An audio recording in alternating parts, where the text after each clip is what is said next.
दहेज, समाज क्या कहेगा। हमें तो आपकी बच्ची पसंद आ गई है। हमारे लड़के की कद काठी के हिसाब से देखे तो दोनों की जोड़ी बहुत अच्छी लगेगी। जैसा आप सही समझे। बेटा योगेश, तुम दोनों को अगर टाइम चाहिए तो आपस में अकेले में कुछ बात कर सकते हो, हम बाहर चले जाते हैं। जी पिताजी, जैसा आप कहें। योगेश और सविता को अकेले वक्त देकर सब वहां से चले जाते हैं। चाय कैसी लगी? चाय भी अच्छी लगी और आप भी। सच में? हाँ, मैंने तो फोटो देख के ही हाँ बोल दिया था। मुझे भी आप अच्छे लगे। आपको कुछ पूछना हो तो पूछ लीजिए, जैसे खाना बनाना आता है या नहीं, घर के क्या क्या काम कर लेती हूँ, वगैरह वगैरह। वो तो मेरी माँ आपकी माता जी से पूछ ही लेंगी, वो मेरा डिपार्टमेंट नहीं है। इधर योगेश और सविता जिंदगी भर का साथ जोड़ने की बात कर रहे थे। उधर सविता के पापा योगेश के पिताजी के सामने हाथ जोड़ के खड़े थे। देखिए, हमारा बेटा पढ़ा लिखा है, अच्छी नौकरी करता है। उसमें जितना पैसा लगा है कम से कम उतना तो मिलना चाहिए ना। 10 लाख से कम में तो नहीं हो पाएगा। बेटी हमारी बहुत होनहार है। और 7 लाख भी तो कम नहीं होते हैं ना जी। अगर आप हमारी बेटी को शादी के बाद काम करने देंगे तो 3 लाख तो 6 महीने में ही कमा लेगी। हमारे घर में ये सब नहीं होता। औरतें घर संभालती हैं और आदमी बाहर के काम। जरा मेरी बात तो समझिए। एक कार देने के बाद 10 लाख रुपए नगद देने में हमारी कमर टूट जाएगी, और इसके अलावा टीवी फ्रिज तो देना ही पड़ेगा। शादी की तैयारियां, मेहमानों की पूछ परख, बारातियों का स्वागत। बेटी की शादी में बाप पर बहुत दबाव होता है जी। देखिए, हमारा बेटा कोई दुकान में रखी चीज़ नहीं है जिसके ऊपर हम भाव ताव कर सके और आप उसे कम दाम में खरीद लेंगे। 10 लाख से एक भी रुपया कम नहीं होगा।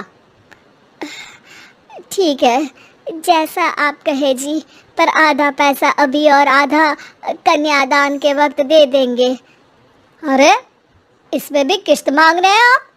हमने तो सोचा था कि अच्छा परिवार होगा आपका।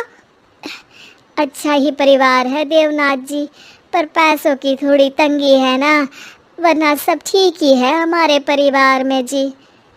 देवनाथ वहाँ से अपने बेटे योगेश को लेकर चले जाते हैं और कुंडली मिलवाई जाती है। 36 में से 32 गुण मिलते हैं। जल्दी शादी का मुहूर्त भी निकल आता है। अब कन्या को बुलाइए। आओ बेटी, यहाँ बैठो, योगेश की बाई ओर। मंत्रोच्चार शुरू करते हैं। मंगलम भगवान विष्णु मंगलम गरुड़ध्वजा मंगलम। सविता के पापा सविता और योगेश के बीच में जाकर बैठ जाते हैं।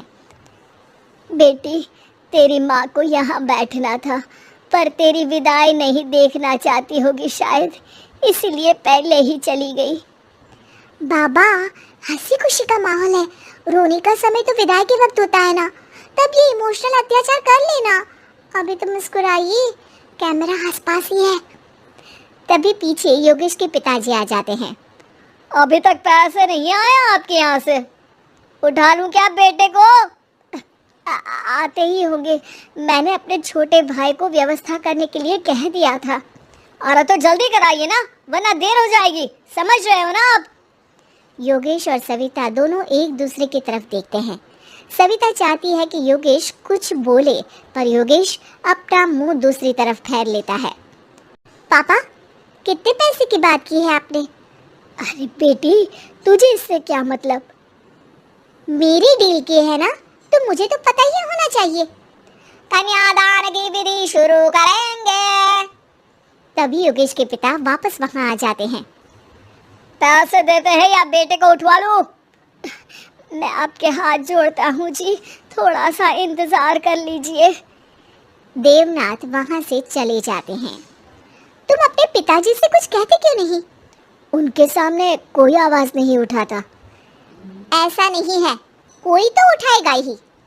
तभी वहाँ सविता के चाचा एक बैग लेकर आते हैं और सविता के पापा को देते हुए कहते हैं, 9 लाख ही हुए। आत्माराम इशारा करके योगेश के पिता को वहाँ बुलाते हैं। क्या सिर्फ 9 लाख?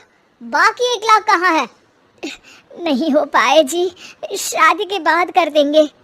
अरे आप बात से पलट रहे हैं, जल्दी से अभी के अभी पूरे पैसे लाइए वरना बेटे को उठाऊं क्या? देखिए मैं आपके पाँव पड़ता हूँ। रुक जाइए पापा, रिश्ते हाथ पकड़कर जोड़े जाते हैं, पाँव पकड़कर नहीं। बेटी तू चुप रह। नहीं, ये कब से बस कह ही रहे हैं कि उठवा लूं, पर कोई उठ ही नहीं रहा। लो मैं ही उठ जाती हूँ। बेटा अपशगुन हुआ। दहेज लेना सबसे बड़ा अपशगुन है, पाप है।